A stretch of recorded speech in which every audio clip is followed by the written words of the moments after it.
Good evening. We interrupt this regularly scheduled broadcast for Temple Update's Election 2016 coverage on TUTV. I'm Alexis Johnson. And I'm Stetson Miller. The polls have closed here in Pennsylvania.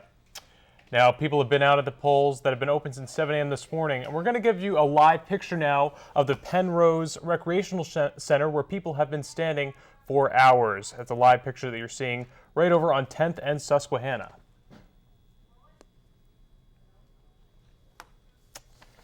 And we're going to head over to Kelly Antonacci, who is live. Talk about Clinton. Clinton and Trump were voting today. This was the scene in Chappaqua, New York, where Hillary Clinton cast her vote to Cheers this morning. Cameras were out as voters took pictures or selfies with the presidential hopeful. And Donald Trump and wife Melania took to Manhattan to cast their votes just before noon. The GOP nominee shook hands with onlookers at his polling location. Donald and Melania were voted side by side. That's right, Stetson, and we have an election update coming into the studio. We have some poll numbers to bring you with this. Donald Trump has won Kentucky, Indiana with 11 electoral votes, Kentucky with 8 electoral votes, and West Virginia with 5 electoral votes. Hillary Clinton, however, has won Vermont with 3 electoral votes. We'll continue to update you throughout our broadcasts as the states come in. Go through, but the atmosphere is an energetic one. Kids are giving out political stickers. What? Okay. There's no prompter. Kelly's live in North Philadelphia at a polling place where people have been standing there for hours. Kelly, tell us what it looks like back there.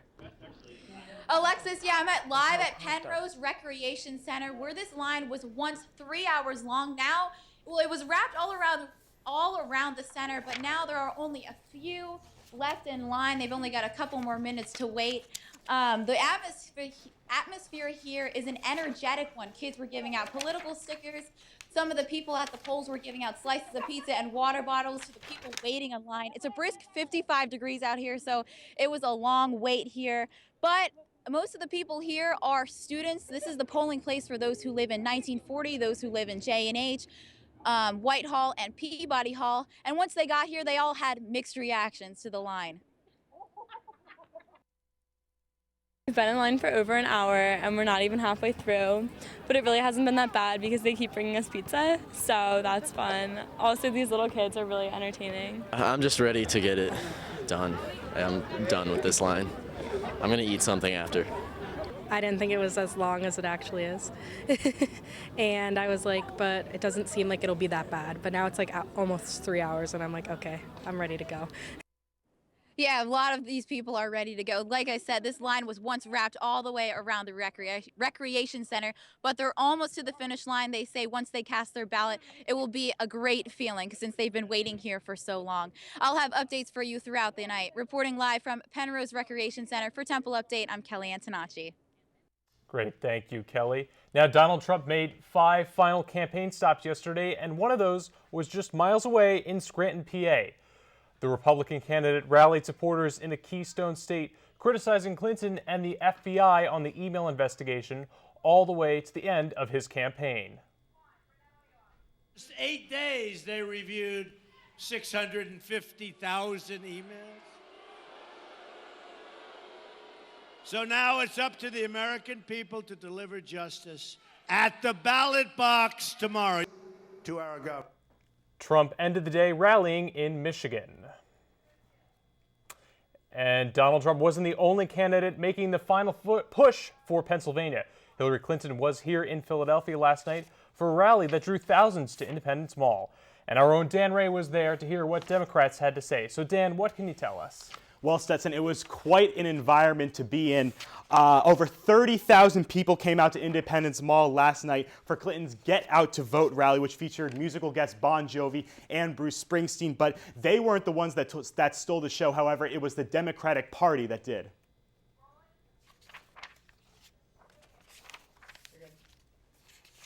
I want to wake up on Wednesday morning and wish we had done more. Hillary Clinton spent election eve with thousands at Independence Mall. Joined by her family, Clinton was introduced by President Obama, who fired up the crowd for the Secretary of State. I'm asking you to work as hard as you can this one last day to elect, my fellow Americans, this fighter. First Lady Michelle Obama also took the stage to praise Clinton for being inclusive. We deserve a leader who sees our diversity not as a threat, but as a blessing. Hillary Clinton made sure the thousands of people who had gathered here at Independence Mall knew one thing, that their vote mattered in which direction the country was headed. Every issue you care about is at stake. Her support echoed the same. Tomorrow, with your vote, you can stand up to those who seek to divide us and make us afraid. Choice you face when you step into that voting booth could not be clearer and could not be more serious. The atmosphere was a fitting end to the campaign trail for these supporters. What this country is all about, it's not about Republican and Democrat, it is about stronger together and working together, and they made it very clear. City of brotherly love, right? It started with convention here, and then, a night like tonight, it's hard to top that. Now, the other spectators that we talked to said they were emotional seeing Clinton last night, who could become the first female president of the United States. That was one of the major themes in both Clinton and the Obamas touched on. They wanted to ensure that there is equal opportunity for all Americans throughout the country. As we said earlier, we are bringing you results as the night comes in. We can report that CNN has projected that Rob Portman, the Republican incumbent senator in Ohio, will retake his seat in the Senate. So again, we're going to keep you updated on those Senate results as they come in tonight. Stetson and Alexis, let's send it back to you. Thank you, Dan. Now, as Dan mentioned, one race we'll be following closely tonight is the race for U.S. Senate. And our own Kylie Winkler is live at the Sheraton in Center City with coverage on Katie McGinty's watch party. How's it going down there, Kylie? Hi, how are you guys? I'm here at the Sheraton in Center City in Philadelphia at the Democratic Watch Party. Now people are coming in, filing in, waiting for results to come in. On the screen that's behind me, they're waiting for people like Katie McGinty to come, also George Husella, who's running for treasurer, and Marcel Groen, who's the PA Democratic chairperson. So a lot of people are expected to talk to the crowd here tonight, and we'll be telling you more as they come in later today. Now, Katie McGinty was in her hometown earlier today of Wayne, Pennsylvania, and she was at the polls casting her vote. She had a few words to say about presidential nominee Donald Trump. Take a look. I do think that when we have in Donald Trump someone who has insulted a family that made the ultimate sacrifice for this country, someone who's literally been endorsed by the Ku Klux Klan, someone who brags about assaulting women, it's long, long past due for Senator Toomey to have stood up for what's right, to stood up for morals and values and principles and denounced Donald Trump. She made her way to the voting booth. She greeted crowds along the way and stopped to talk and shake hands with people. And she hugged friends along the way as she made her way to cast her vote. She was accompanied by her husband, Carl, as well. Now, she is not here at the watch party just yet, but we will keep you updated and tell you who's on their way and what the crowd is like down here in Center City. Reporting live in Center City for Temple Update, I'm Kylie Winkler. Thank you, Kylie. And we're now going to head over to Taggart Houck, who's with Pat Toomey in his election night headquarters. Taggart, what can you tell us this evening? Well, Stetson, right now the mood seems to be very happy. We've got Can't Stop the Feeling by Justin Timberlake playing as voters are continuing to make their way into headquarters here at the Presidential Ballroom at the Holiday Inn. We are right outside of Allentown, and the big question that was on a lot of voters' minds has been answered tonight as Senator Pat Toomey was at the polls, and he revealed that he, in fact, did vote for Donald Trump. We've confirmed that. He said it was a tough choice between the two candidates, but he feels that he had made the right choice. Now, we'll be here all throughout the night talking to folks who are coming in here after the polls. And, of course, we'll keep you up to date on social media as well through Twitter and Snapchat. But for right now, we are live at the Presidential Ballroom here at the Holiday Inn. Stetson and Alexis, back to you. All right, we have some new numbers coming into the studio right now. We have just learned from ABC that Donald Trump has won Mississippi and Oklahoma. And that's right, Donald Trump has won Mississippi and Oklahoma. And also, ABC is calling Hillary Clinton for New Jersey and Delaware. Now, this is just now coming into our studio. Once again, we'll keep you updated on these numbers and on these states as they come in throughout the night. Now, Temple Update had crew all over the area today checking on voters and polling. And Temple Update's Nick Charles was in Old City where he talked to voters, including one well-known Philadelphian. Jackson has been working at the Old First Reformed Church since 6:30 this morning, and she says that voter turnout has been nothing less than superb. It's been fantastic. We were wrapped all the way around Cherry Street and then back towards the other street. We were just swamped, but it was wonderful. So many neighbors were just basically, there's a long line. What you think, like, oh, great, long line, but that's a good thing. Ed Andrews made sure that he brought his daughter and thinks that it is critical for young people to go out with their parents to the polls. I take her in the booth with me so she understands. So, I mean, this year was pretty important to have a female on the ballot. Philadelphia Mayor Jim Kenney was also one of the voters who showed up at the church to cast his vote. He said that with 500,000 votes, he is confident that Philadelphia will have a big impact on the election. Philadelphia has always been kind of the leader in the Southeast region in winning the state of Pennsylvania. So we're looking forward to helping make history by having the first woman president of the United States elected and continuing on the legacy of Barack Obama. The impressive voter turnout at the church has given those working a great sense of optimism. I'm feeling very confident at the turnout that whatever the outcome, you will know where the people, not only of Philadelphia, but Pennsylvania, but the nation stands. If the turnout is as good everywhere else as it has been here, this is awesome. This is awesome. We will know. Members here working at the First Reformed Church have told us that they already can tell that this will be a historic turnout, which is only fitting for a historic election. Reporting from the corner of 4th and Race Street for Temple Update, I'm Nick Charles. Election apart from others, the back and forth on social media between the presidential candidates. It is something we have never seen before from the two presidential hopefuls. Our Rob DiRienzo joins us now from the newsroom. Rob, is what we've been seeing from the candidates the new normal in this age of technology and social media? You know, Alexis, that is yet to be determined, and it is safe to say the bitterness in this election hasn't gone unnoticed. The Twitter feuds, the false information, and hostile exchanges in the comments section have certainly taken their toll.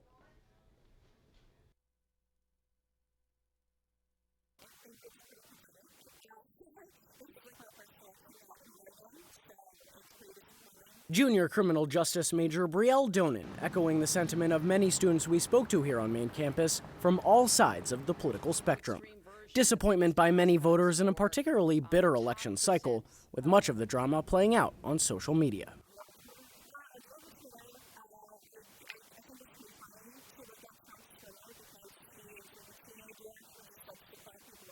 Clinton's campaign has fired at Trump a number of times on Twitter as well. At least one student we spoke to sees social media's role in this election in a positive light.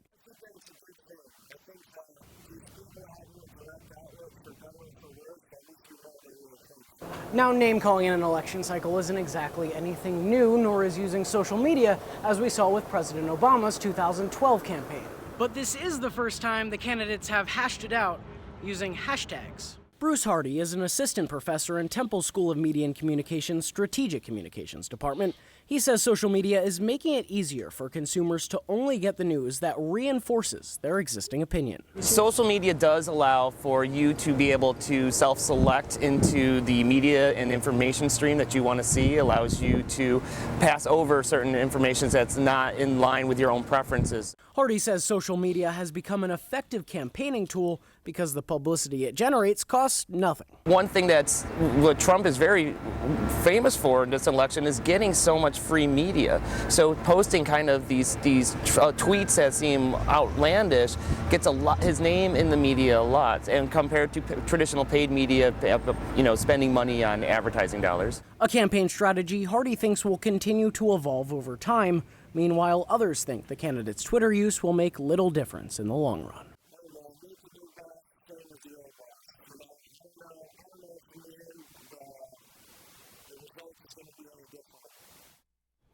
And by the end of the evening, we will likely find out who that new boss will be. We'll have the results right here on TUTV as they come in throughout the evening. I will be here in the newsroom tallying up the local races we're following. Dan Ray will be following the big national races. But for now, that is the latest from the newsroom. I'll send it back over to you guys. Thanks, Rob. And throughout the night, we'll be bringing you election updates from across the nation and around the world. And we're joined by Temple Update London correspondent Jocelyn Castro, who's in the King's Cross section of London. Jocelyn, what can you tell us? Thank you, Stetson. I'm here live in King's Cross House in Islington, London right now. And as you can see behind me, there is a massive projector that is giving our students updates on the polls and who can be the next president. I had the opportunity to go around South Kensington and the top school in London and to interview locals and students about who they thought would be the next president of the United States and what they thought of this election. Let's take a look.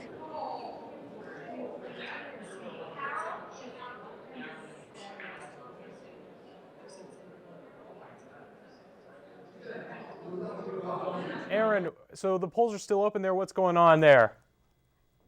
Stetson, we're having some technical difficulties right now, so I'm on my webcam in the Hollywood Hills. But as you know, Pennsylvania is one of the biggest battleground states of this election.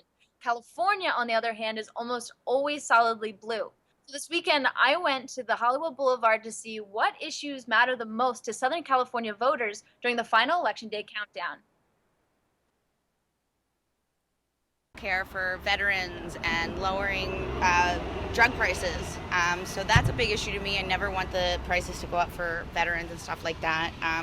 Education is always important. The homeless epidemic is very important, and Hillary Clinton said that she would adjust new programs and get a lot of funding to help support drug addicts and homeless people. What's important to me would be legal weed.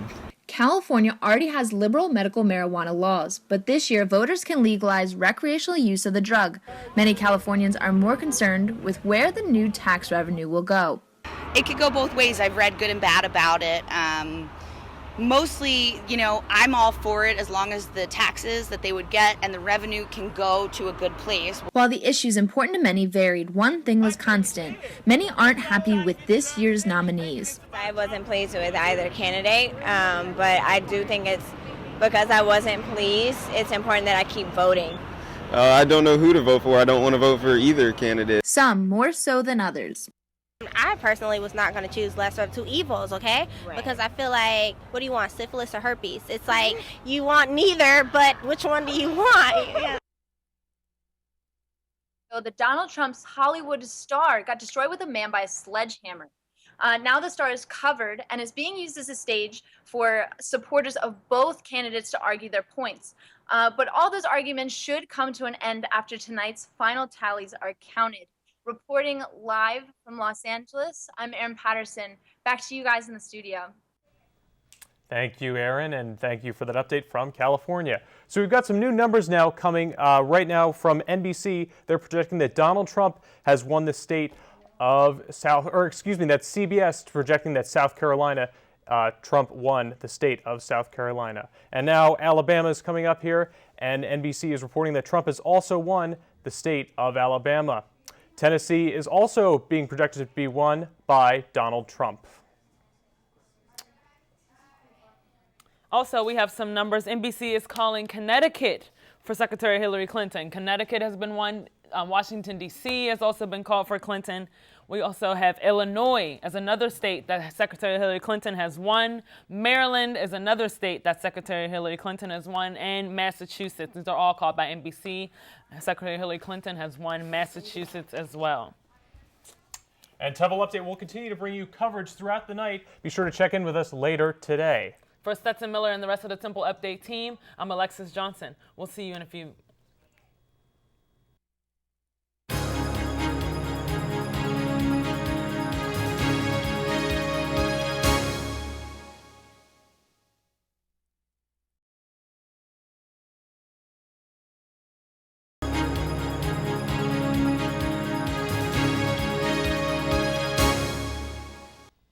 Hello and welcome back. You're still watching Temple Updates coverage of election 2016 here on TUTV, and I'm Alexis Johnson. And I'm Stetson Miller. We've got some new numbers for you now. We're going to bring up the popular vote here, and Hillary Clinton right now has 13,806,183,000 votes. Donald Trump, on the other hand, has 15,046,862 votes. Again, that is the popular vote. That's right. So we got those popular vote numbers. Now we're going to check on the numbers with the Electoral College, and our own Dan Ray is in the studio to keep us updated on those electoral votes. Dan? Yeah, thanks, Alexis. We're looking at this map here behind me. A lot of the South states that Trump has already gotten. You can see Alabama, South Carolina, Tennessee, and Kentucky. All those states that Trump has done very well in the past, he is winning in right now. But as you can see, Hillary Clinton making a push up in the Northeast. She's taking all of those states on the coast. That's D.C., Maryland, Delaware, Jersey, and Connecticut, and not Connecticut, excuse me, but Rhode Island, Massachusetts, and Vermont, all in there for Hillary Clinton. That's all amounting to around 48 electoral votes for Hillary Clinton. But again, Mr. Trump is in the lead right now with 66 electoral votes. These numbers are projections. They're coming in from CNN, from NBC News, many outlets. So again, these are not final numbers. They are projections by CNN and NBC. But now we're going to move to the senatorial races, where we're going to look at some of the key races that are going on around the country right now that have been called. As you can see, Republican Marco Rubio of Florida, Republican Todd Young of Indiana, Republican Ron Paul of Kentucky, and Republican Rob Portman, as we announced earlier, of Ohio, have been projected as winners of their senatorial races. That isn't a change from or a swing from the seats that we saw before. Republicans previously held all of those seats, but one big win for the Democrats in Illinois as Tammy Duckworth takes over as a senator from Illinois that was originally held as a Republican seat. So she will be swinging the Senate for, as we know, right now by one seat. Again, there are 34 seats in this senatorial race up for election in this race. So we will keep you updated on those numbers as the night goes on. And of course, those important races that could determine whether the Senate swings red or blue. So we'll keep you updated on those numbers. Stetson and Alexis will send it back to you. Thank you, Dan. And we're now going to head live out to Kelly Antonacci, who's back at the Penrose Recreational Center. So Kelly, the line is shortened a little now from what I understand. What can you tell us? Yes, Stetson, you're absolutely right. The line actually has shortened, but they've moved everyone inside. So that's a small center. So the walls, they're lined wall to wall. There's about 125 people in there. And again, most of these voters are students. This is the polling place for dorms on the north side of campus. So anyone who lives in Peabody Hall, J&H, or Whitehall are voting here tonight. And the total wait time for these students was about 3 hours long. But of course, you said it, Stetson, this line has died down just a little bit. The people at the end of the line still have about an hour to go, but that's definitely not as bad as the 3-hour wait they had 2 hours ago. Now, people here tell me that this polling place is a popular one. In 2008, when Obama was first elected, they had a huge voter turnout, but they say that it's nothing compared to the turnout tonight. Now, the Penrose Recreation Center is one of many polling places throughout Philadelphia who still have lines of people still waiting to cast their votes. So this is causing some major delays in the amount of time it's taking to count votes here in Philadelphia. But people here at Penrose Recreation Center say that they're determined to get everybody's vote cast. Reporting live from 12th and Susquehanna for Temple Update, I'm Kelly Antonacci. Thank you, Kelly. Now, as she mentioned, that was a popular polling place for students, and Temple University has been doing their part all day to get students to the polls. Our Hannah McCumsey has the story. Temple University is helping its students get out to the polls by running a shuttle system from the Student Center. The shuttle is Temple Student Government's initiative to make student voting an easier process. So this is something that was done 4 years ago, and it's something we wanted to continue to do when we were looking at ways of increasing student turnout for the elections. I rode the shuttle with several students to see how well the system works. The shuttle was quick and efficient, but many students did not know about it. Sophomore Kalea Lyhens got a text from her friend just this morning and decided to try the shuttle instead of walking to her polling place. I think it went well. It was a lot easier to get here because I wouldn't really know where I'm going. Now, the Temple shuttles are going to be running until about 4 o'clock this afternoon. We actually just dropped some students off at one of the polling places in the area, and we're making a little bit of a loop around the block to make sure that all Temple students who are going out to cast their vote have a ride to and from the polling places. Reporting for Temple Update, I'm Hannah McCumsey. All right, thank you. And we are now going to head over to London, going back across the pond. And Jocelyn Castro is there, and she's going to give us a look at what's going on. Jocelyn, what can you tell us now? Thank you, Stetson. I'm right now at a live viewing party of the election at King's Cross House in Islington, London. As you can see behind me, we have a massive projector that is currently and always being updated for our students to tell them who is in the lead and who could become the next president of the United States.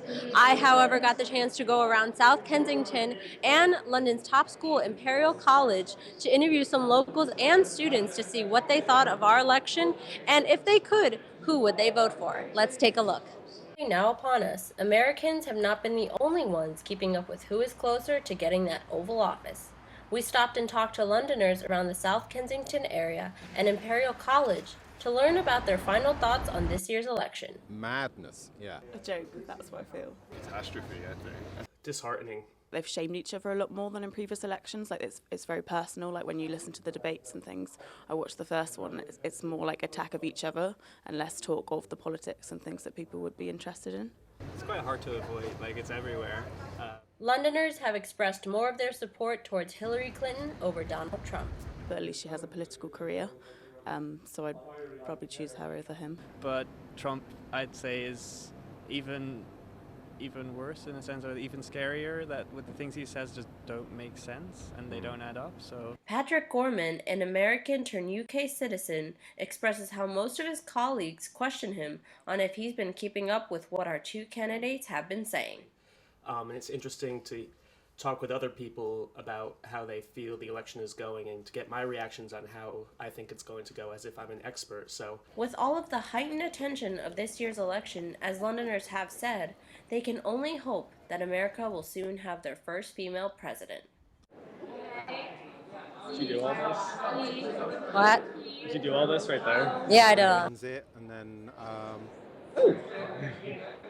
Okay, as you guys can see, most Londoners have an opinion but cannot have a vote. I, however, have the opportunity right here with Aaron Keyports, a Temple University student, to express his ideas and opinions on the election and who he would vote for, or who has he voted for. So Aaron, what can you tell us about this election? What are your thoughts so far of it coming to a close right now? I'm stressed out over here because it's everyone's favorite topic to talk about who's winning over here. It feels like I haven't even left America at this point because all the magazines, newspapers, TV, it's all covering this election.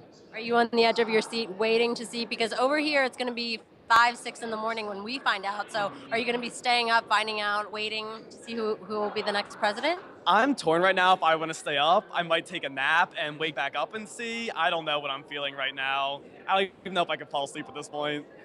Well, as you guys can see, it's nothing but nervousness and us at the edge of our seats waiting to see who will become the next president. Reporting live from London for Temple Update, I'm Jocelyn Castro. Back to you guys in the studio. Thank you, Jocelyn. And we have a guest here sitting at the desk with us. This is Professor Amberg Fleischkel. And so she's a member of the Political Science Department here. She teaches American state and local politics, bureaucracy, and public management. So, Professor, I guess let's start out here. Are the results that we're seeing surprising or normal considering Philadelphia's voting history, do you think?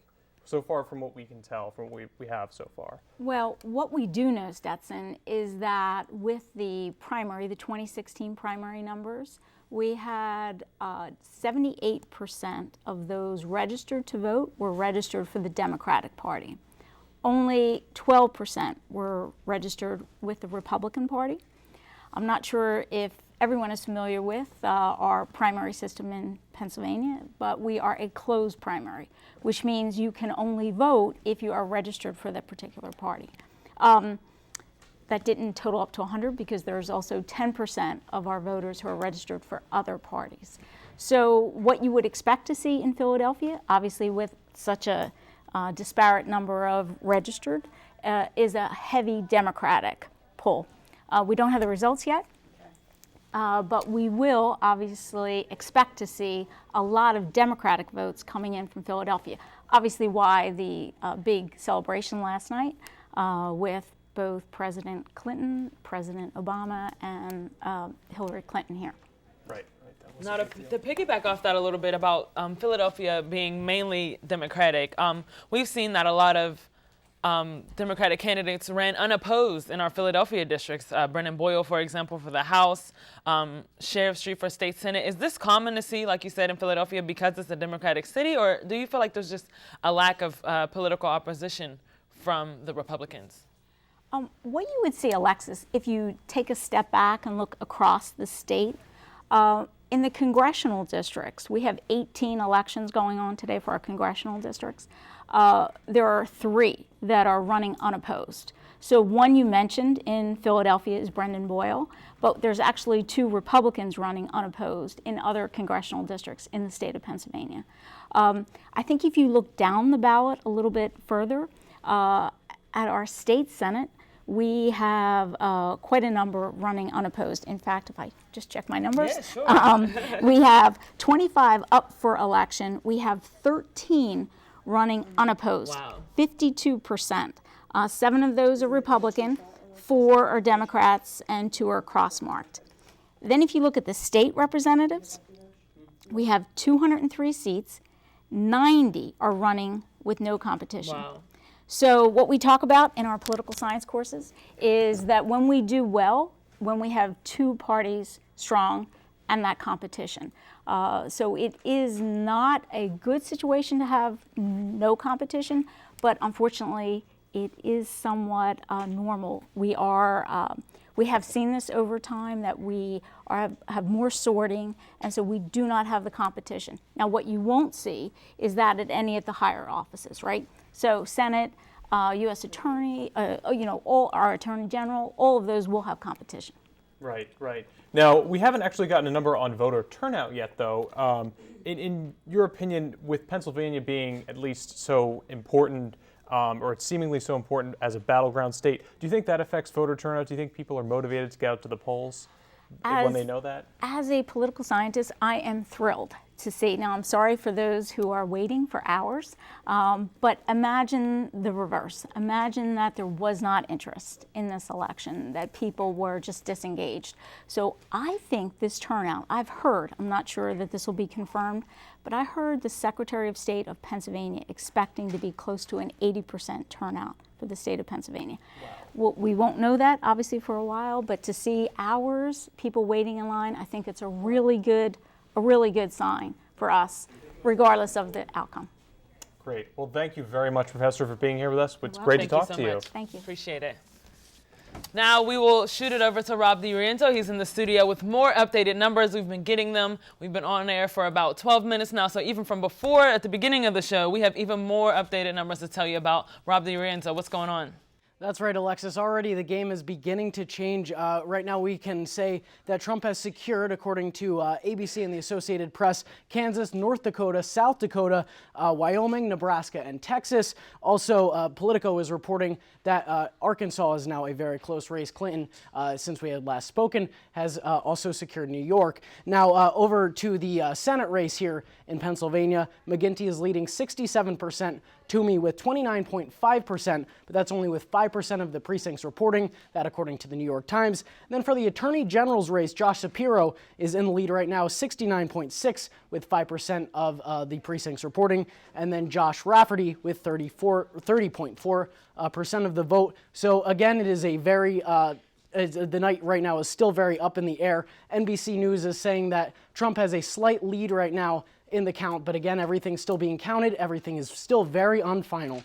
So that's the latest from here. I will send it back over to you guys. Thank you, Rob. And that is going to be all for now. We'll be back at 9:30 to bring you more election coverage right here from Temple Update. I'm Stetson Miller. And I'm Alexis Johnson. Be sure to follow us on all social media as we're getting those numbers and everything, all our updates. We're getting them out for you as soon as possible. So we'll be back at 9:30. Thanks for watching. Now back to TUTV.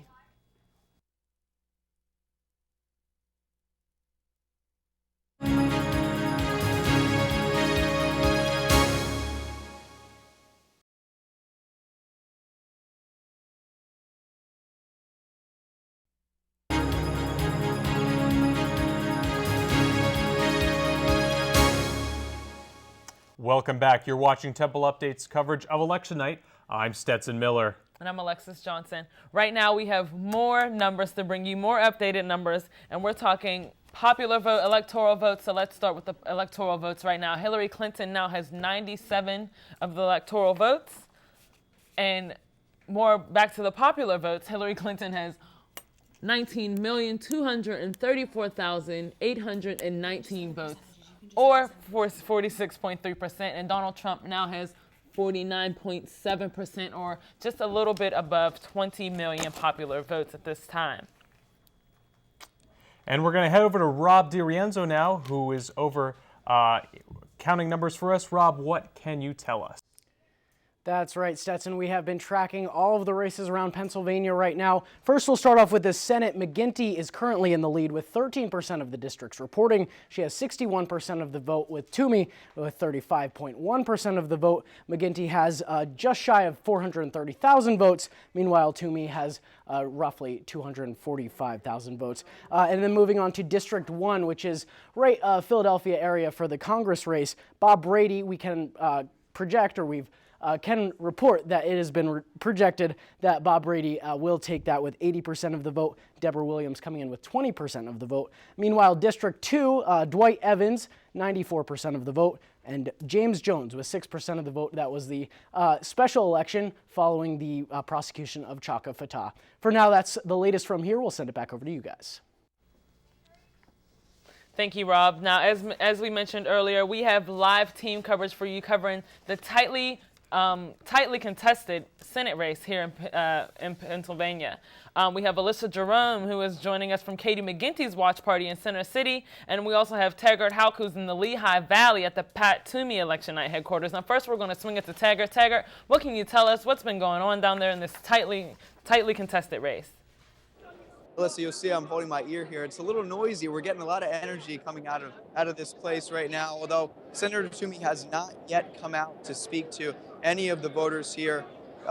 They have not yet come out to speak to any of the voters here. But we have actually found someone here. This is Carrie Allman. She's the president of the National Foundation of Republican Women. Now, Carrie is she's made a long trip. She's from Missouri, and she's been touring around the country. Carrie, tell us about what you're doing. Well, we kicked off the 2016 Destination White House tour on Mother's Day. That's 187 days ago, in case you're not counting. I personally am. And our organization, the National Federation of Republican Women, focuses in on grassroots activities during the campaign cycle and really all year. And we wanted to make certain that we focused our efforts on voter registration, especially the 23 million unregistered females. And so we raised the money, put a bus on the road, and we've been touring since Mother's Day. We've hit 39 states. We've had over 2,200 rallies with over 300,000 people, and we're finishing the tour right here tonight in the key state of Pennsylvania. Great. Obviously an important one for you to be finishing here. Thank you so much for your time. Alexis and Stetson, we're going to send it right back to you, but of course, updates throughout the night as they come in. Guys?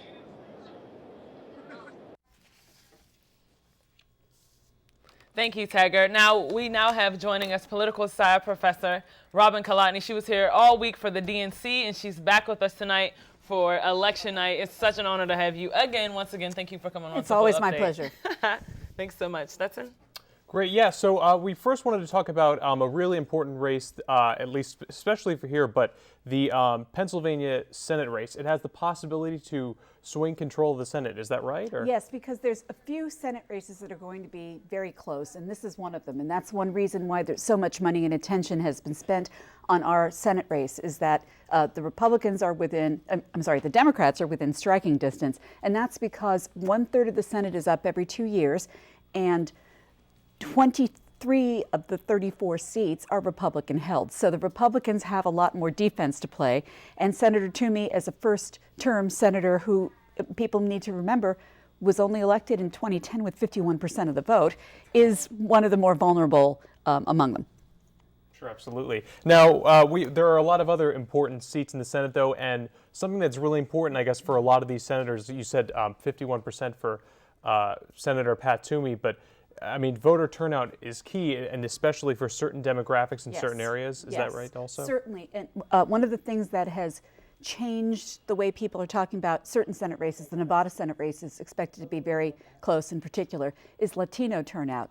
Latino turnout has been notoriously below Caucasian or other mainstream American voter turnout. So far, what we're hearing today is that turnout is way above any historic levels, that they are motivated to turn out. And I have to say that's not particularly good news for Trump and the Republicans.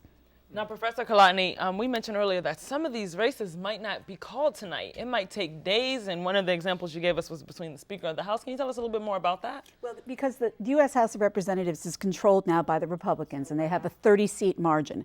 But we have states that have some competitive races, like in California, that are 3 hours behind us, and so it could take a while. Plus, if some of those races are very close, within a few hundred votes, then there could be recounts, there could be lots of holds. So it's not at all unusual for there to be several days of recounts and assessments of absentee ballots and so forth in the closest and smallest of races, U.S. House races at the federal level. We'll be sitting tight waiting for those results. Thank you, as always, for being with us, Professor Kolotny. Now, we are going back to the Sheraton in Center City. We have Alyssa Jerome at the Katie McGinty Watch Party. Alyssa, what can you tell us? Yeah, guys, I'm here at the Sheraton Hotel in Philadelphia with a New York volunteer for the Clinton campaign, Zach. Hi, thank you for being here with me. So what brings you to Philadelphia? I've been volunteering for the Clinton campaign since January because I think she would really make a fine president. And this past weekend, I knew volunteers were needed because Pennsylvania is such a key state. So I wanted to come in and do as much as I could. Okay, and how does it feel being here today? I know the room was empty and then it just piled in with a bunch of supporters. How do you feel being here? Well, I feel lucky because it's the end of 48 hours of going door to door, and the people have spoken in the voting booth, and we'll see how the results go, and hopefully it's a win for America. Absolutely, and speaking of results, we have a lot of numbers here flying in from CNN. It seems to be really close in some states and going up and down. So what are your thoughts on that? Is it making you nervous or are you confident?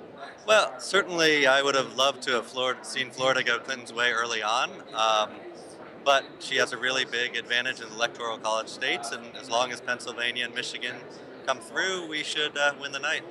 Okay, and again, I'm here with Zach Emig. He's a volunteer from New York for the Clinton campaign. And now, how do you feel, why did you choose Philadelphia over staying in New York to support Clinton? Well, New York is going to clearly go for Clinton, so, Pennsylvania is really the closest swing state that I could get to. I've been coming several weekends, and here I am. All right, awesome. Thank you so much for joining us. Reporting from the Sheraton Hotel, I'm Alyssa Jerome. And we're now going to head over to a story that is coming out of the Constitution Center. They had an event there today following Hillary Clinton's rally there last night. Taylor Lumpkin has more. Visitors in the spirit, the National Constitution Center offered a $5 all-access admission to any visitor with an I voted sticker from their polling place. So we are celebrating Election Day here. So we have our exhibit headed to the White House that's been up for most of the year, but we also have tons of special programmings going on today. We have trivia games and costume contests and craft activities and all things you can do here, especially for Election Day. Most schools are closed for Election Day, so parents are bringing their kids here to the National Constitution Center so kids can get involved with arts and crafts and popular interactive activities. Janita Collins and her daughter came to the center right after voting. Better day than to spend it here, just learning all about elections and presidents, and as soon as we walked in, she was able to engage, and so I just thought that this would be the best day to spend.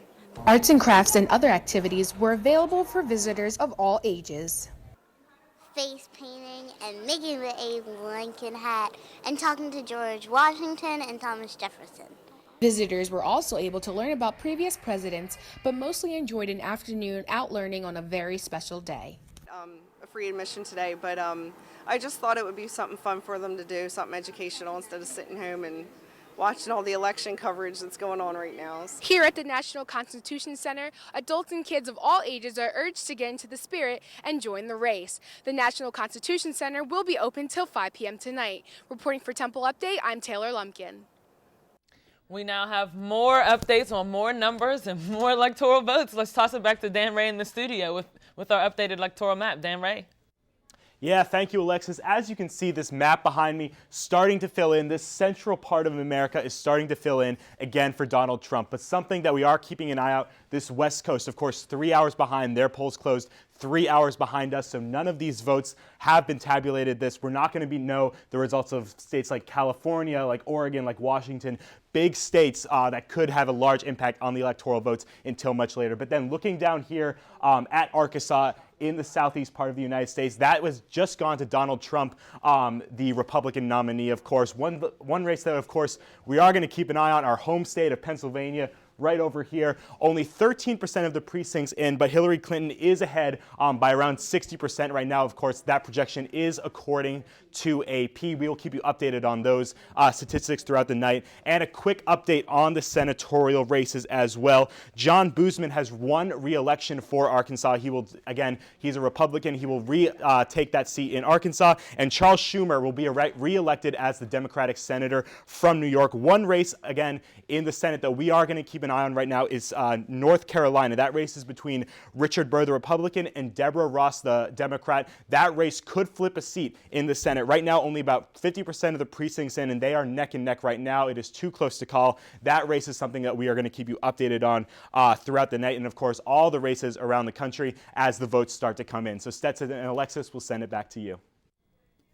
Thank you, Dan. Now, that's all we have for this segment of Temple Update and our Election 2016 coverage. Be sure to follow us on social media in between our cut-ins, and you can get all the latest updates on what we have, and we'll bring them straight to you. Right, Stetson? Yes, we will, and we'll be back at 10 o'clock. And we now return to regularly scheduled programming.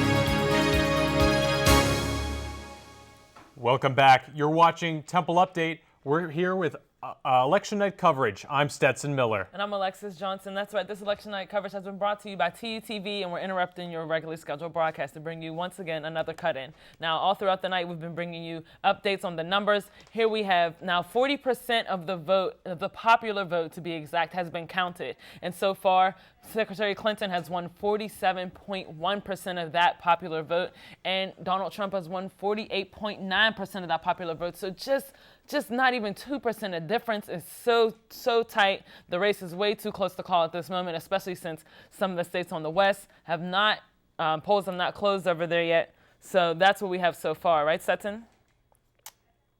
Indeed it is. Now we're going to head to Taggart Hauk, who's in the Lehigh Valley this evening. We're heading back to him, and he's going to give us more from Pat Toomey's Election Night headquarters. Hey, good evening, Taggart. Hey there, Stetson. Well, good evening. You know, of course, we are still waiting on Senator Toomey to come out here on the stage, but in the meantime, I found someone, Ted Kwong. He is acting Director of Communications for Senator Toomey. Now, thank you for joining us. Thanks. Absolutely good to be here. Yeah. Now, tell us a little bit about, what's your sense? What's going on right now in the campaign as we speak?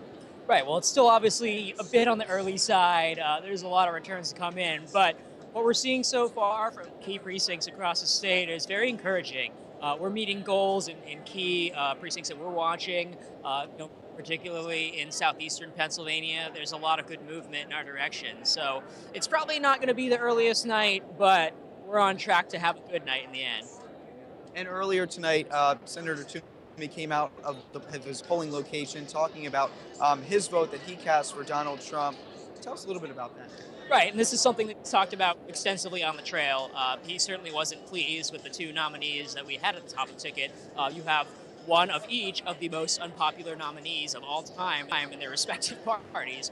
So given those two choices, he made his, and I know a lot of other Pennsylvanians and many people across the country had to do the same.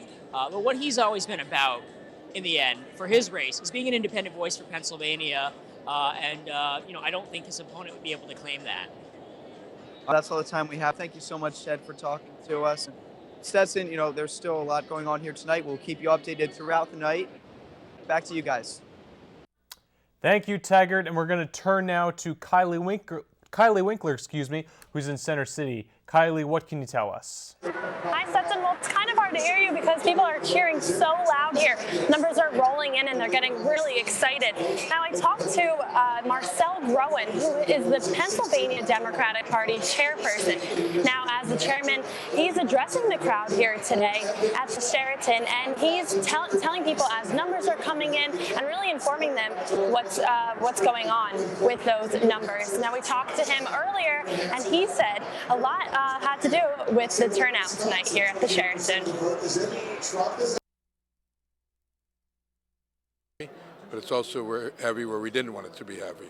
So it's going to be a long night. And numbers are rolling in. You were talking to the crowd. They're just starting. I get most of my people call me from Montgomery County, where I'm from. So those numbers are what we hoped. But I'm also getting some numbers from western portions of the state, which the numbers there aren't so good. So we'll see what happens. Okay. And you're talking to the crowd. You're letting them know what's going on, and they're reacting? Well, they're reacting as long as I give them good news.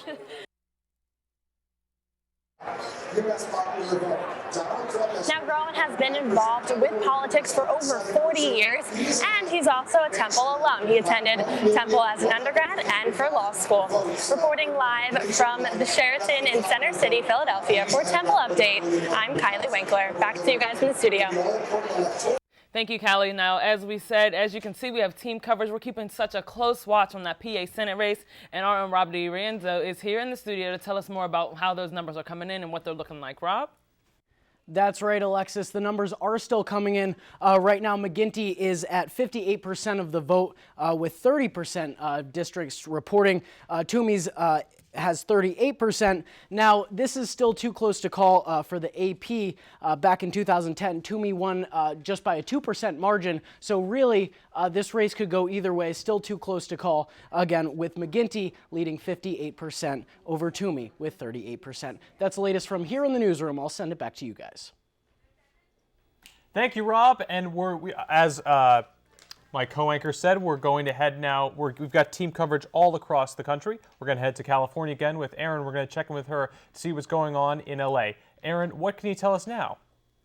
Hi, Stetson. So we still have another hour until the polls close in the Pacific time out here in California. I want to talk a little bit about absentee ballots. So there are about 23 students in the Los Angeles program, and there were over a handful that had some trouble getting their absentee ballots in. So I personally sent in my application at the beginning of October, and I never received my ballot in order to be able to send it in. So the deadline for Pennsylvania was Friday to have the absentee ballot in, and there were people who just had issues of getting that in. Apparently, there were also issues in Ohio that the mailing system just wasn't able to get absentee ballots in on time. I hope that doesn't affect the race too much. But also here in California, there are 17 propositions that Californians are able to vote on. They all range from a variety of things like the death penalty to plastic bags and environmental usage, as well as things like veterans and drug use and the legalization of marijuana. There's just so many different things that Californians are able to vote on that Pennsylvanians just don't have the option to. So we still have a whole nother hour until the polls close, and so numbers haven't started coming in yet. So I'm going to send it back to you guys, and we'll keep you updated with all of the numbers out here on the West Coast.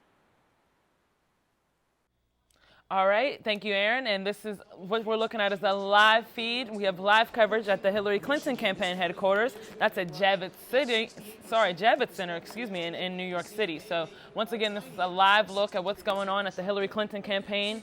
And we do also have a live picture of the Trump campaign as well. He's also in New York City waiting for those election results. So we'll bring you that in the next cut-in. And right now we're taking it to our own Dan Ray, who's in the studio with more numbers and telling us a little bit more about that electoral vote. It's super close, right, Dan?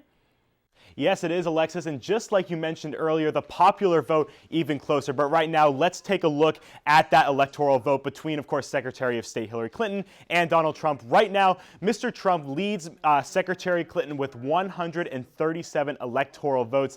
Clinton is currently sitting at 104 electoral votes. And of course, as we mentioned before, that's with a lot of this middle part of the country covered and still have a lot of the West Coast still in play. So we will keep you updated on those electoral votes all night. One quick update from the Senate. Right now, of course, a 51-seat majority is needed for the Senate out of 100 seats. Right now, the Republicans currently hold 44 seats. That is with the updated winners from tonight, and the Democrats hold 42.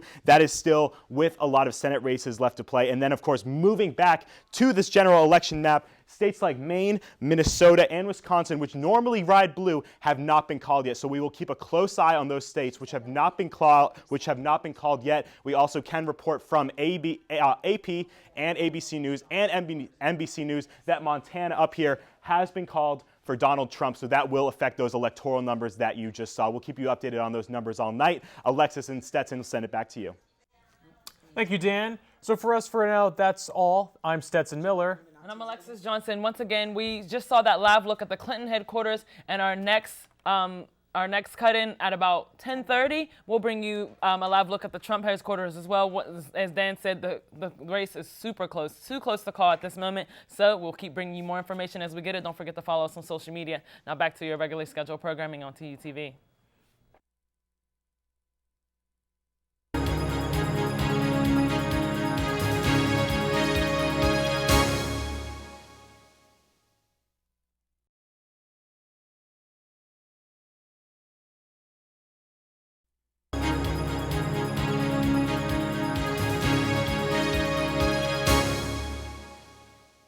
Good evening, I'm Stetson Miller, and you're watching Temple Updates Election Night coverage.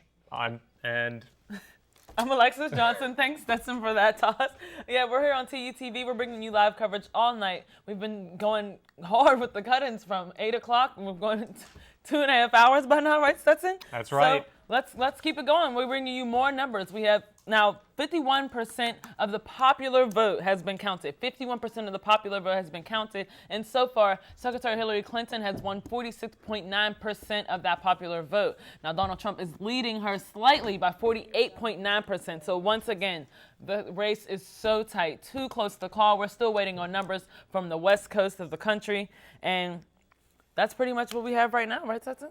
That's right, and we're going to give you a live picture now from Midtown Manhattan. This is at the Hilton in New York, and it is a Trump watch party that you're taking a look at right now, his election night headquarters in New York. Now, meanwhile, here in Philadelphia, we're going to show you, we're bringing you live now Kelly Antonacci, who's in South Philadelphia with Trump. Kelly, what can you tell us? Stetson, thank you. I'm here at one of two Donald Trump's Philadelphia headquarters. They say protesters have stayed away for the most part, so it's kind of calm here. They will, however, get the occasional car that will drive past. And it's not just protesters driving past here. There are some supporters, too. We actually just saw a car with a huge Donald Trump for President flag sticking out of his sunroof. And like I said, you can see it's pretty calm out here. Most of the action is actually happening inside, where Donald Trump's Philadelphia heads are actually watching the election results as they roll in on a TV. They told me they're excited and happy about the current momentum Donald Trump has in this election, but they're not celebrating just yet. They know just as well as we do that votes have still yet to be counted, especially here in Philadelphia, where high voter turnouts have caused some major delays in that counting process. We'll have updates for you as they come, but for now, reporting live from 8th and South Streets for Temple Update, I'm Kelly Antonacci. Stetson and Alexis, back to you guys. Thank you, Kelly. Now, as we mentioned, Trump and his supporters are in South Philadelphia, but a lot of the big-name Democrats are at the Sheraton in Center City right now, and we'll bring you a live look at that with Alyssa Jerome. Alyssa, what can you tell us? What's the energy like down there? Yes, Alexis, it's really the crowd. The energy is great down here. Governor Wolf just addressed the crowd, and he mentioned that big names here are like Governor Tom Wolf himself is here, U.S. Senator Bob Casey, and Mayor Jim Kenney is here. And also the crowd is very much reacting to the numbers that are given behind us from CNN when it said Ohio, that Trump won in the key state of Ohio. The crowd went silent. Meanwhile, Hillary has just won another state, CNN has said, and they just continue to cheer. It's been a really great turnout, from being an empty room to a filled room with Hillary supporters. I also talked to other people, and they're just very happy to be here and just be a part of this journey on the way to knowing who will win this election. They think it's been crazy, and like we said before, that it's been like a horse race. The numbers are so close here, and they're listening intently when every time a number flies in. So it's just been great energy. The Sheraton is keeping up with the election results, and we're just going to keep you covered. Katie McGinty is still set to speak with us later, so hopefully we'll have that for you. Reporting from the Sheraton in Center City, Philadelphia, I'm Alyssa Jerome. Thank you, Alyssa. And we're going to turn to Dan Ray now. He's going to give us some more electoral information, and he's also talking about Ohio and New Mexico. So, Dan, what numbers do you have for us now? Yes, Stetson. Well, as you can see behind me, this is the current map that we have here. Ohio, as you can see, just filled in. That state will go to Donald Trump. A big win for Mr. Trump. And as you can see here, a lot of gray states left to fill in, and specifically, as we've been mentioning before, the West Coast. But let's go back to Donald Trump winning a key battleground state in Ohio. It's always a heavily contested state there up in the middle of the country. And a key reason this year, Barack Obama won Ohio in both 2008 and 2012. So Donald Trump was able to flip that state over to the Democrats. But another win just announced for Secretary Hillary Clinton. She will take New Mexico, and it's 5 electoral votes. That was 18 electoral votes that Donald Trump gained in Ohio. Hillary Clinton will get 5 back with a win down in New Mexico. And now let's take a look at the comparison between the 2012 election and the election going on right now. As you can see, many of the states that are gray here and haven't been filled in are going to be filled in later on, and those went to Barack Obama and the Democrats in 2012. And as we mentioned, that one difference, Ohio here in 2012 goes to Trump here in 2008. So that is a big win for Donald Trump. As you can see, this whole region that hasn't been called yet, Minnesota, Wisconsin, all of those states in the middle of the country, as well as our home state here, Pennsylvania, and up in the Northeast, Maine, New Hampshire, and New Hampshire have not been called yet. So we will keep you updated as results pour in. But let's take a look right now at the electoral votes and where the candidates stand right now.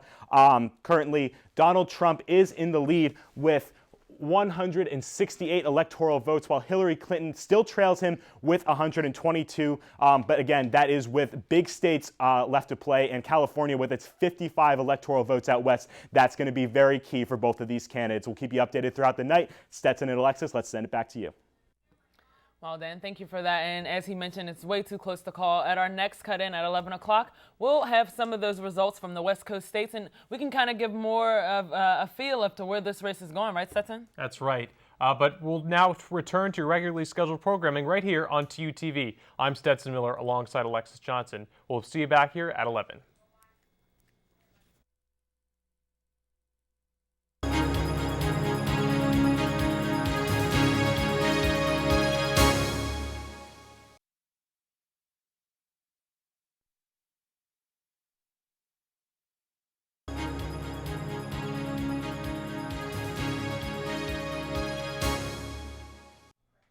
Hello and welcome back to our continuing coverage of the election 2016 coming from Temple Update on TUTV. Thank you for staying with us all night here since 8 o'clock. I'm Alexis Johnson. And I'm Stetson Miller. It's 11 p.m. and the polls are now closing on the West Coast. We're going to turn to Rob DiRienzo now, who's got some more information for us. Rob, what can you tell us right now?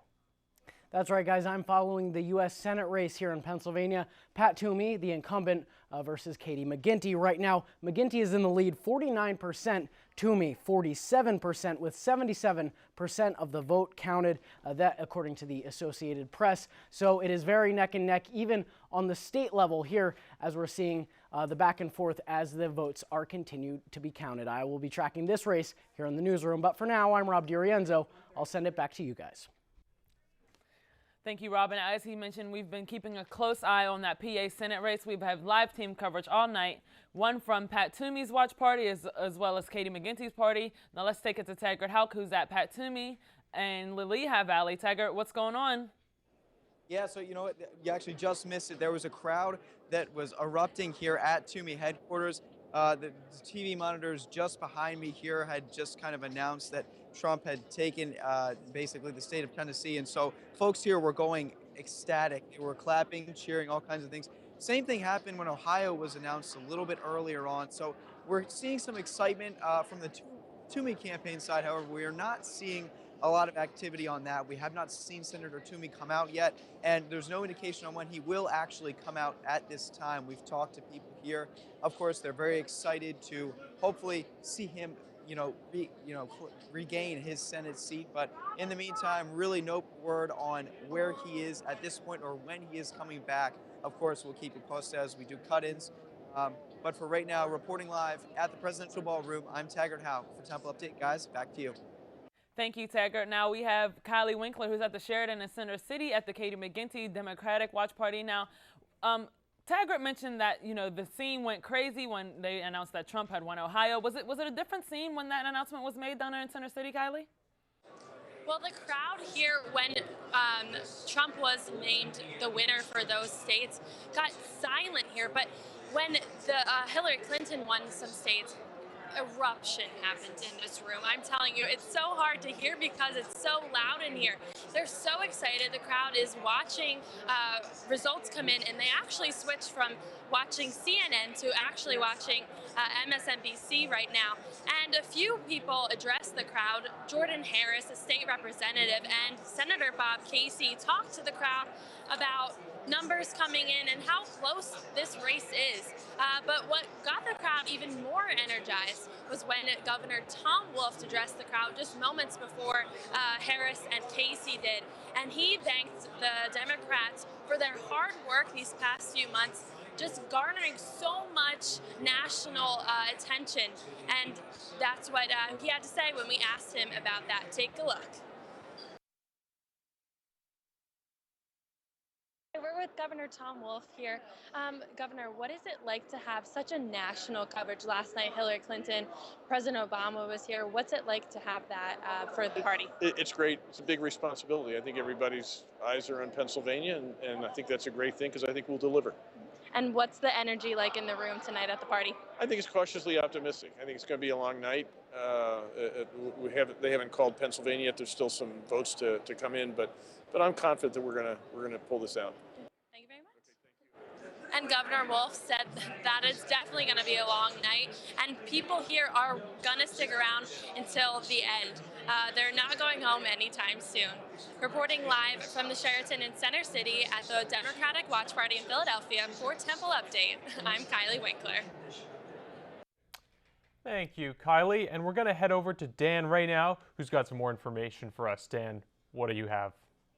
Stetson, well, I have a lot for you coming around right now. As you mentioned before, Stetson, 11 o'clock is when those polls closed here on the West Coast. That's, of course, Eastern Standard Time. And we have results now pouring in across the country. We can confirm that the race in California, right over here, has been called for Secretary Hillary Clinton. She will pick up 55 electoral votes in California, which is a huge win considering Hillary Clinton lost Florida earlier today. Hillary Clinton was also able to pick up Hawaii down here in the middle of the ocean. She won the electoral votes down there, and she also just came in results from Washington and Oregon. So this entire West Coast now has gone to Secretary Clinton. Big wins across the board from her, but moving to Donald Trump, who just got a big win of his own down here on the southern tip of the country, Florida, which was won by Barack Obama in 2008. So once again, as we saw in Ohio, Trump is able to flip that state. He takes Florida and its 29 electoral votes. Trump is also able to come out with victories in Idaho. And of course, we mentioned before, Trump is able to come out with a victory in Ohio before, which was that swing state. We also can report that Hillary Clinton did take Virginia, which is her running mate's home state, who was governor of Virginia. She takes the 13 electoral votes out there, and she also takes the 9 votes out west in Colorado. Again, these results are coming in very, very fast right now. Those polls on the West Coast just closed a little while ago. We're still looking for results for Nevada, Utah, and Arizona out there. And of course, Pennsylvania, another huge battleground state that we're going to be watching all night. So we'll keep you updated on those numbers. Alexis and Stetson, what you got? Thank you, Dan, for that. And that's all for us for now. I'm Stetson Miller. And I'm Alexis Johnson. We'll see you again at 11:30 with more information. Hopefully we can get a little bit of a cast on what's going on in this race, but it's still too close to tell. So we'll keep you updated on social media as well. Continue to follow us, and back to your regularly scheduled coverage on TUTV.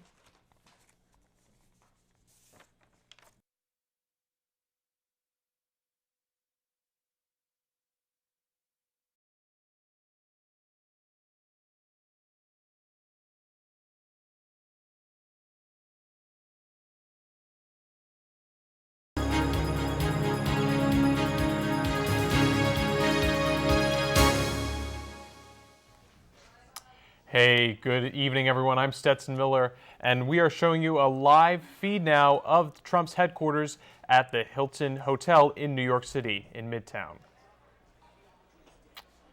And this is continuing coverage. We're interrupting your regularly scheduled programming on TUTV to bring you this special report on election night. And we're going to get a look now back here in Pennsylvania at the McGinty watch party.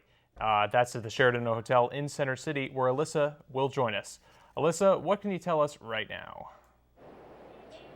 And right now, the vibe of the crowd has gone from really excited to a bit quieter. People are sitting down now and anxiously awaiting the results. Like we said before, we've switched from CNN to MSNBC just to try and get quicker results in.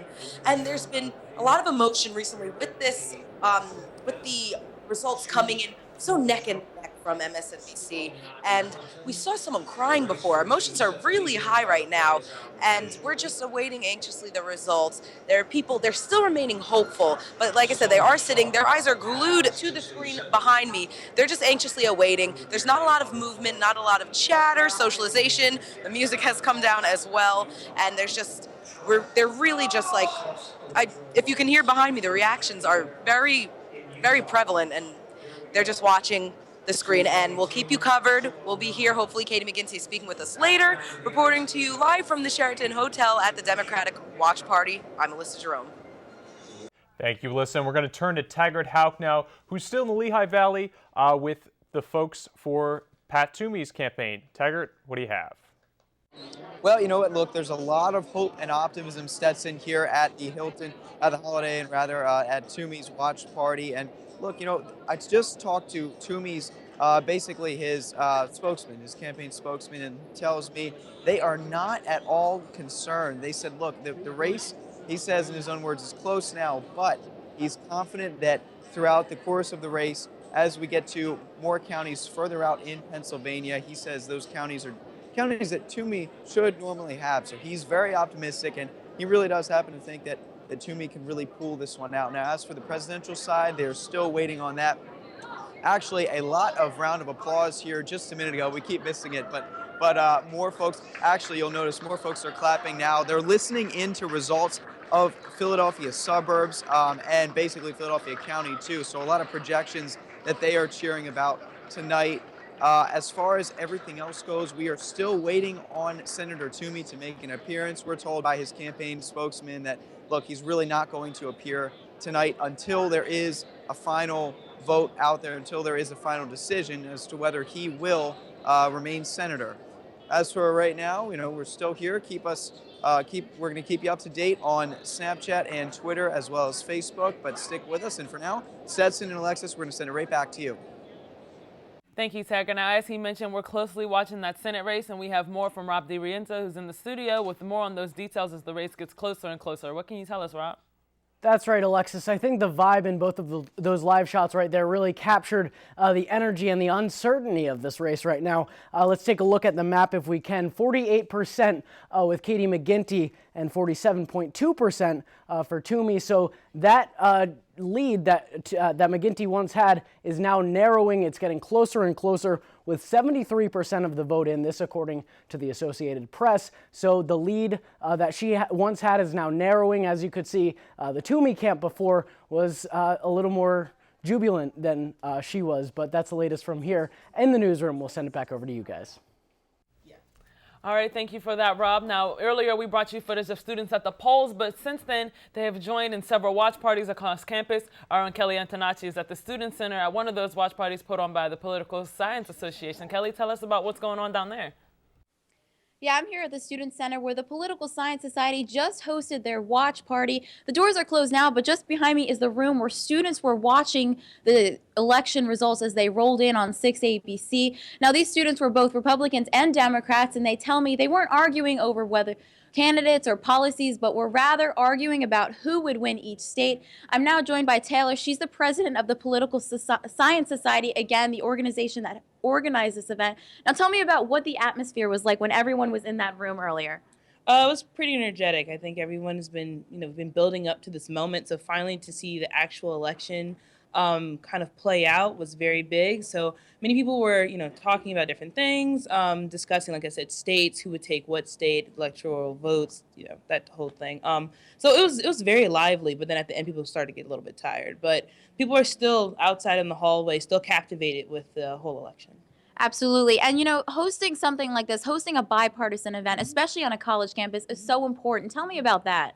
Well, Political Science Society is nonpartisan, so it's a big part of our platform that we incorporate all political voices.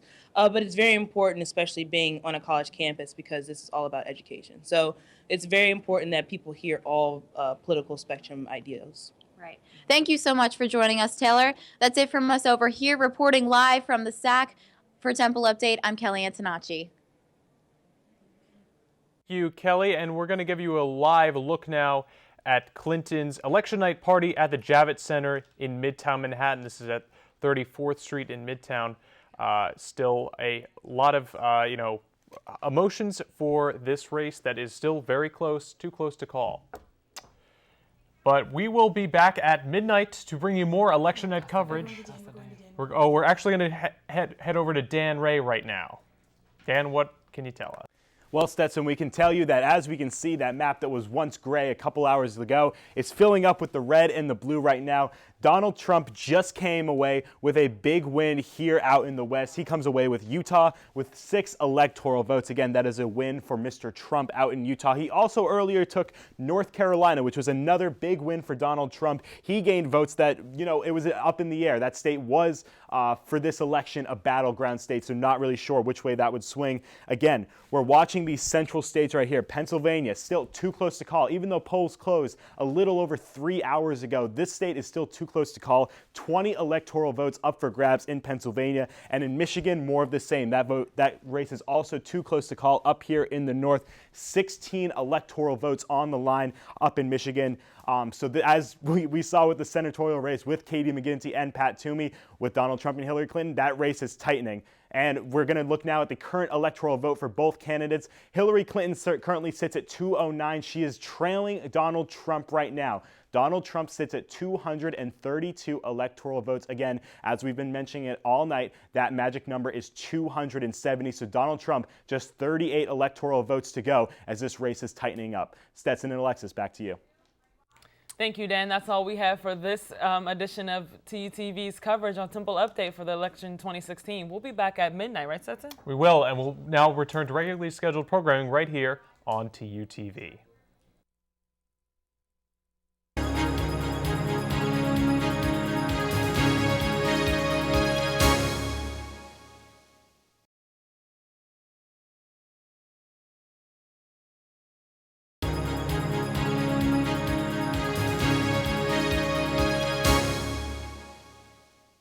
Hello and welcome back to our continuing coverage of this election 2016. It's been a wild night, right, Stetson? Oh, it's been a wild night, and election results are still too close to call. We're still getting results right now.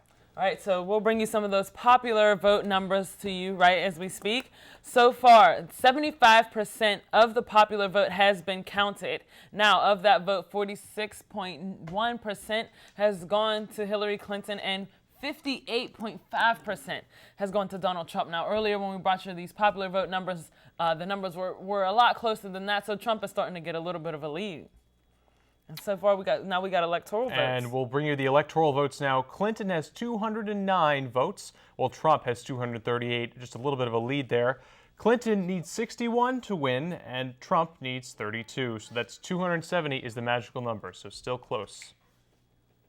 And we're going to get a look now at the PA Senate race. We're first going to head over to Taggart Houck, who's still in the Lehigh Valley for us. Taggart, what's new over there?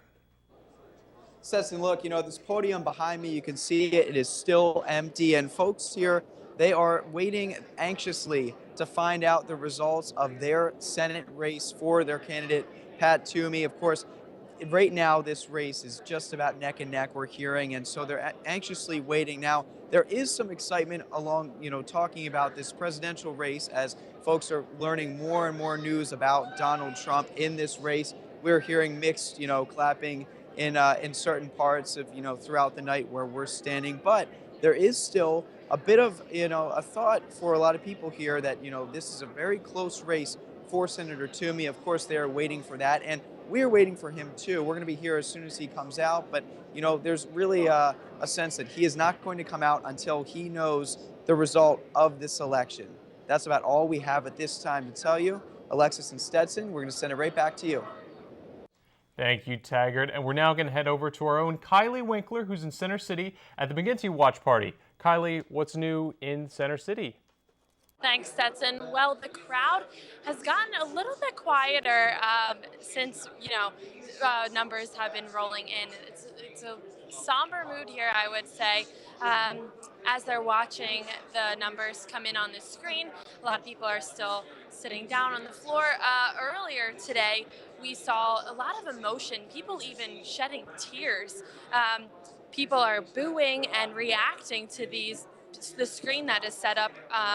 There you can see people are crying. They're really passionate, and seeing that these numbers are coming in, they're a little bit worried.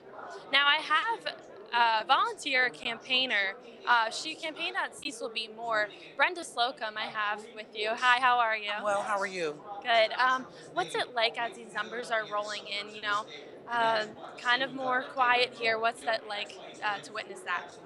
It's a little nerve-wracking. However, we as women, we're going to pull this through. We have to stay optimistic and stay positive, even as the numbers are real close. I'm very optimistic that we're going to pull this through. We just have to stay optimistic. We cannot have these things that Trump is talking about that he's going to do, build these walls. We cannot have that.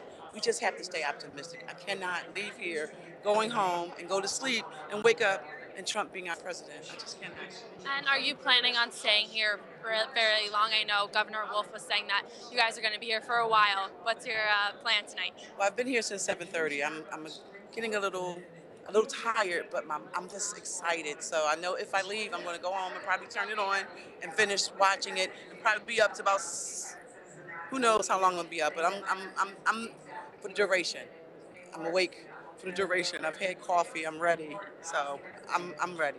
Great. Thank you so much, Brenda. I really appreciate it. Thank you. Well, that's all we have from the Sheraton in Center City at the Philadelphia Democratic Watch Party. Reporting live for Temple Update, I'm Kylie Winkler. Back to you guys in the studio. Thank you, Callie. Now, all night we have been watching that Senate race, but there's also a few other elements to this election as far as the House and Attorney General. Rob DiRienzo has some more numbers on that and how that's going. Rob, what's going on? That's right, Alexis. All night has been neck and neck. It's been the margins have been narrowing even more so. If we could throw up the map right now, we'll start with the U.S. Senate. Toomey is 47% right now, while McGinty is at 49%. They're neck and neck right now, still counting. 78% of the votes have been counted, that according to AP. So very undecided, as you saw from both of those live shots. Moving on to the Attorney General. Josh Shapiro, we can project is the winner according to AP with 55% of the vote. John Rafferty coming in with 45% of the vote, 56% of the votes so far counted.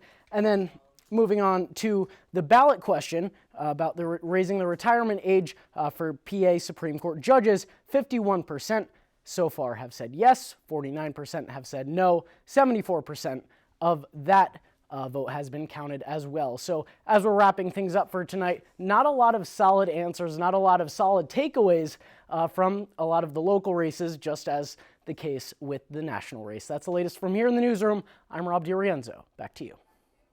Thank you for those numbers, Rob. Now we've got our own Kelly Antonacci, who's on campus still for us. She's outside the Student Center. Kelly, what's going on over there? Yeah, dozens of students were here at the Student Center. They filled a room over here as they took part in a election night watch party that was hosted by the Political Science Society. Now, as you saw earlier, we spoke to the president of that organization, and she told us that this party was very high energy, and of course that just ended. But some held back to watch it in the lobby, and they're heading home now. We caught them on their way out, and they said they're planning on watching at home because they say this presidential election is one that could affect public universities and specifically Temple. Reporting live from the Student Center for Temple Update, I'm Kelly Antonacci. And we're going to head over to Dan Ray now, who's got some more information for us. Dan, what do you have?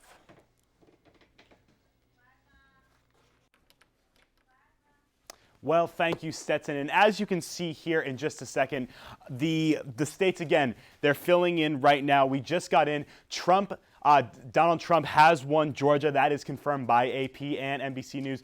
Donald Trump will also pick up Iowa. So 2 wins for Donald Trump here as the map is starting to fill in. But as we said before, a lot of these races, and as Rob just pointed out, a lot of uncertainty around the country right now. Pennsylvania is still too close to call. I feel like I've said that 10 times tonight, but it is still the case. And then looking up north, Maine and New Hampshire, both Democratic states in 2012 for President Barack Obama, still yet to call. And then looking up north, Michigan, we're going to be focusing tightly on that race as the night goes on TempleUpdate.com, because that still has 16 electoral votes up to grab, and that is still undecided. And now we're going to take a look at the total electoral votes for each candidate. And once again, as you said, Stetson, Donald Trump currently sits in the lead with 238 electoral votes. Secretary of State Hillary Clinton sitting right behind him at 209. And as we said, that is with a lot of states still left to play, a lot of key states that we are not going to know the outcome for an indefinite amount of time right now. That's all we have for you right now. Stetson and Alexis, let's send it back to you. Thank you, Dan. Well, that's all of the coverage we have for you tonight. But for continuing coverage, you can always log on to our website, TempleUpdate.com, and we'll have a lot of post-election coverage on Thursday morning live at 10 a.m. And of course, you can follow us on social media, Facebook, YouTube, and Twitter. I'm excited to see what happens. How about you, Stacey? Yeah, me too. You know, this is an exciting night, especially for anybody who's a big political buff. And, you know, definitely a lot of emotion, too, for a lot of people. Seriously. This has been an incredible election. So thank you for joining us. It's been great to have you. Thank you for watching. I'm Stetson Miller. And I'm Alexis Johnson. Now we'll return to your regularly scheduled coverage on TUTV.